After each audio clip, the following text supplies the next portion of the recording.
Hey guys, what's up? My name's Ines. I write kissing books, and today I'm having a bit of a breakdown about why we need to save the cat. Do you have empathy for cats? You will after we break it down.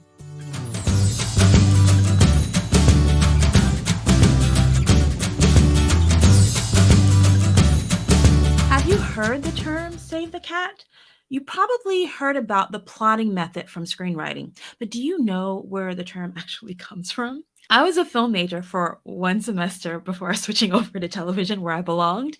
But in that time, I remember hearing about this term and having a professor explain it to me. And here's what I remember from it. There's a film, Dirty Harry, and the first time the film came out, when the producer showed it to an audience who'd never seen it before, who'd never heard of this character before, they watched this man come out shooting up people, bang, bang, bang, bang.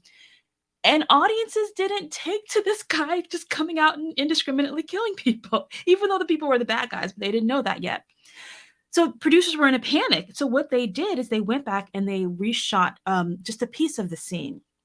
And in this piece of the scene, they had the Clint Eastwood character, Dirty Harry, save a cat from a dumpster who was in the line of fire and cradle this cat, protecting him, and then bang, bang, bang, shoot him up, and then they let the cat off to safety. The simple act of picking up that cat and protecting it from danger created empathy in that studio audience that made the viewers like this anti-hero who was still shooting up people, but he was protecting the cat. He'd saved the cat, thus creating the term save the cat. There's just one problem. If you watch the movie, that scene doesn't exist.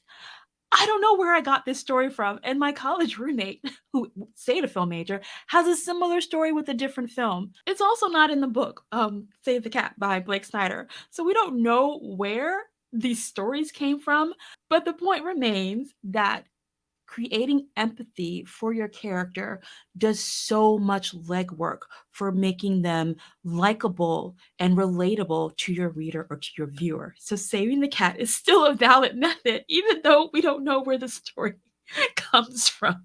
So the save the cat scene is where we meet the hero, and the hero does something to make us identify or empathize with them, like saving a cat from up in a tree or from a dumpster during a shootout. Story beginnings can happen in many different ways, but there's one thing that is constant, and that's empathy. Your first job should be to get the reader or the viewer to care about your main character. Personally, I know 3 ways to establish empathy and make readers instantly get the feels for our hero or our heroine. First, you can showcase their extraordinary qualities. Second, you showcase your character in an extraordinary world or extraordinary situation. And third, you have them save the cat. If we're thinking about extraordinary qualities, let's take superheroes like Buffy the Vampire Slayer or any Marvel hero or DC heroine. Yes, I said that on purpose. These folks have superhero abilities. It might be more than strength. It could also be the intelligence of Sherlock Holmes, or it could be the savviness of a woman like Olivia Pope in Scandal who can get you out of just about any kind of mess you get in. When we think about a character in an extraordinary world or situation, think Mark Watney left stranded on Mars. But they don't have to be in a planet far from home.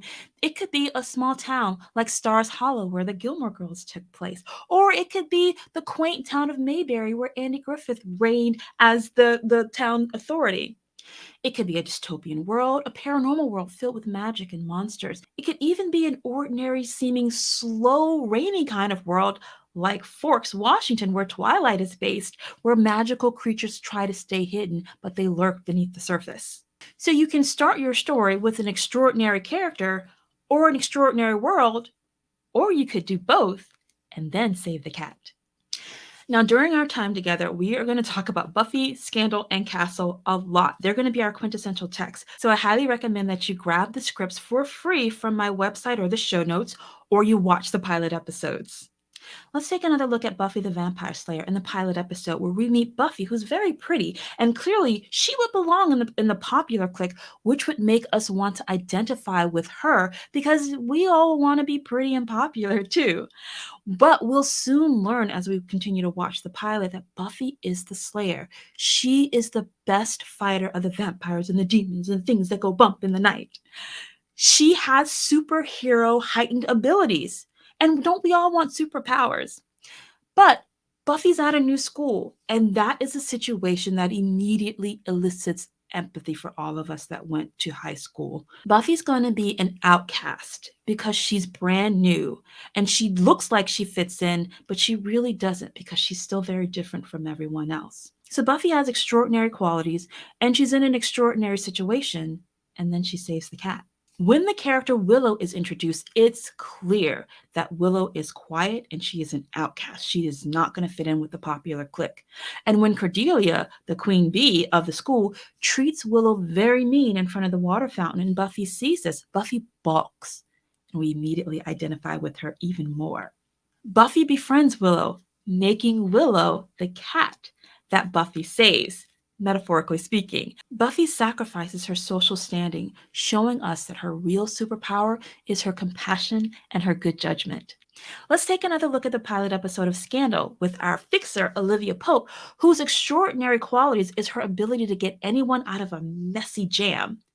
She's also in the extraordinary world of Washington, D.C. politics, a super dangerous world. So Olivia's got extraordinary qualities. She's in an extraordinary world. But we also see that she's a kick ass friend when she takes a moment during a hostage negotiation to calm her friend's jitters about proposing to his girlfriend. Then she literally saves a mewling baby from kidnappers.